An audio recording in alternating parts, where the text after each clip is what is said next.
선거법상 이 선거구 획정 외에 선거구 획정안 국회에 제출 법정 시한 선거일 전에 13개월인 지난해 3월 15일이었습니다. 법정 시한을 넘긴 지 오래됐고요. 사실 선거구 획정이란 말 자체도 좀 어렵습니다. 선거구 획정이 뭔지 어떤 과정을 거치는지 설명 좀 부탁드리겠습니다. 예, 선거구 획정이라고 하는 것은 쉽게 말하면 지역구를 어떤 모양으로 이렇게 그릴 것이냐 그런 것이 이제 선거구 획정이고요. 공직선거법에 따르면 획정을 하는 그 시한에 다 규정이 되어 있습니다. 예. 획정위원회를 구성할 때는 선거가 있기 18개월, 1년 6개월 전에 구성을 해서 연구도 하고 공청회도 거치고 또 지역도 다녀보고 또 정당의 의견도 들어본 것을 거쳐서 선거일로부터 15개월 전의 인구를 기초로 13개월 전까지 획정안을 획정위원회가 만들어서 국회에 제출해야 되는 겁니다. 그게 지난해 3월 15일이었다는 그렇죠. 말씀이시죠? 1년 1개월 전이죠. 예. 13개월이니까. 그러면 그것을 국회에서 검토를 해가지고 제적의원 3분의 2 이상의 반대가 없으면 그대로 원안 통과를 시켜서 12개월 전까지 획정이 다 맞춰져야 되는 게 공직선거법에 적혀져 돼 있는데 지금까지는 아무도 그런 스케줄을 지켜본 바가 없습니다.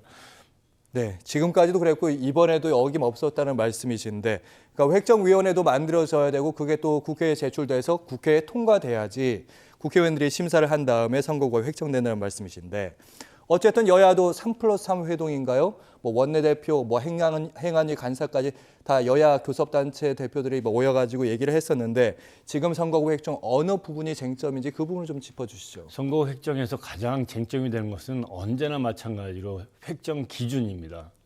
획정을 어떻게 할 것이냐라고 하는 건데 여기에서 제일 중요한 거는 국회의원의 지역구 의원의 숫자가 몇 명이냐라고 하는 것이 나와야지 지역구를 이제 그려줄 수가 있는데 네. 지역구 의원 숫자가 나오지가 않으니 국회의원 선거구 획정위원회가 구성이 되어 있어도 그 아무런 역할을 할 수가 없는 거죠.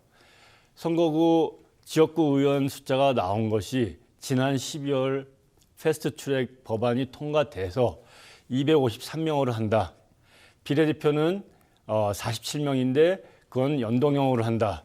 그게 지난해 연말에서나 정해졌으니 그때서부터 획정위원회가 이제는 획정을 할 수 있다라고 하는 상태가 됐고 획정위는 오래전에 구성이 됐는데 12월 말에서야 253석이 확정되니까 그때부터 이제 불이합을 하는 거죠. 그렇게 할 수가 그전에는 할 수가 없던 할 거죠. 수가 없는 거죠. 예, 예. 그리고 선거법이 고쳐진다고 했었으니까 그랬는데 만약에 253명이라고 하는 숫자가 지난해 연말에 정해졌으니 바로 획정위원회는 획정을 할 수가 있었어요. 예.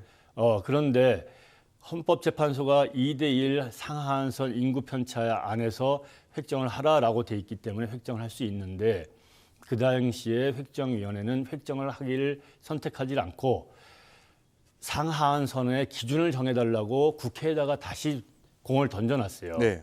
그러면 상하한선은 그러면 여기서 상하한선은 인구 기준인 인구 거죠. 편차죠. 예. 예를 들면은 어느 국회의원은 30명 유권자의 대표를 하고 30만의 유권자의 30만에 대표. 예. 어느 국회의원은 10만 명을 대표한다. 그러면 대표성의 차이가 있는 거고 예, 그렇죠. 유권자가 자기 대표를 내가 행사한 표의 가치가 다른 국회의원의 표하고 가치가 다르다고 느껴지기 때문에 교수님 말씀대로 하면 헌법재판소가 30만이면 내 표가 10만에 비해 3분의 1로 줄어드는 거잖아요. 그렇죠. 그래서 그 한도를 헌법재판소가 1대2 범위 안에 놓아라라고 아하. 했습니다.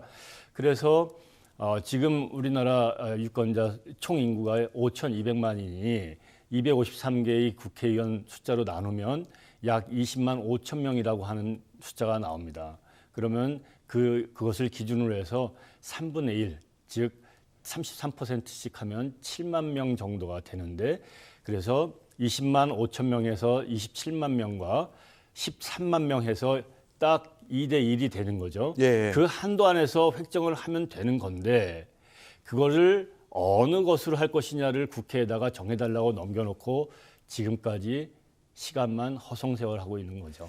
민주당은 이제 인구 기준에 따라서 세 곳씩은 늘리고 또 세 곳은 없애자 이런 얘기를 하고 있고, 반면에 이제 미래통합당 같은 경우에는 한 곳을 뭐 새로 만들고 새로 한쪽은 없애자 이렇게 최소화하자고 주장하고 있는데, 얘기만 들으면 이 두 당 모두 다 그럴듯하단 말이죠. 어떤 의미입니까? 맞습니다. 지금 같은 경우에는 시간도 없고 또 253명이라는 변화는 지난 2016년 선거하고 지금하고 변화가 없기 때문에 늘리고 줄이는 선거구를 최소화하는 것이 합리적인 선택이고요.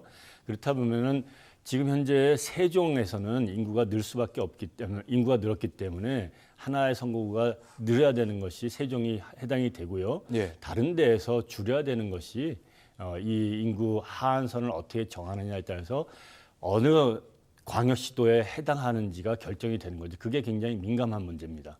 앞으로 이제 뉴스를 볼 때는 인구를 어느 정도 하한을 뒀느냐, 요걸 좀 관심 있게 본 다음에 지역을 좀 보면 이해가 좀 빠르겠다는 생각이 들었습니다.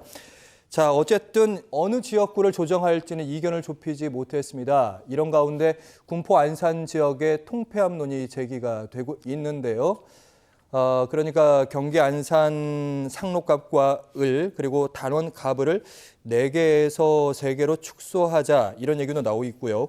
군포 가브를 통폐합하자, 쉽게 말하면 가브를 하나의 선거구로 만들자 이런 얘기가 나오고 있는 것 같은데, 각 당이 또 이 부분에서 유불리를 좀 많이 따지는 셈법이 복잡하겠습니다. 뭐 그렇죠. 지금 군포 안산 그 해당 지역구의 국회의원은 물론 또 유권자는 얼마나 저게 그 민감한 문제겠습니까? 그래서 저는 저렇게 봐야 되는, 저것도 고려해야 되지만 전국의 253개의 국회의원 지역구를 본다면 예. 한 군데는 지금 당연히 늘 수밖에 없는 세종이라는 데가 있고, 그렇죠. 다른 데를 줄여야 되는 것이 한 군데가 분명히 생겨야 되는데 예. 그것을 어디에서 줄이는 것이 합리적일 건가라고 하는 걸 봐야 됩니다. 그게 가장 큰 쟁점입니다. 그렇죠. 지금은. 그런다면 예.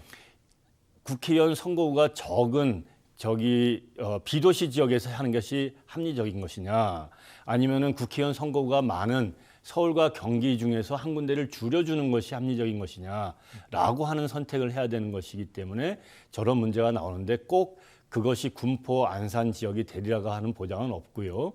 지금은 국회에서 일정한 기준이 나오면 획정위원회에서 합리적인 결정들을 내려나갈 것이라고 저는 보고 있습니다.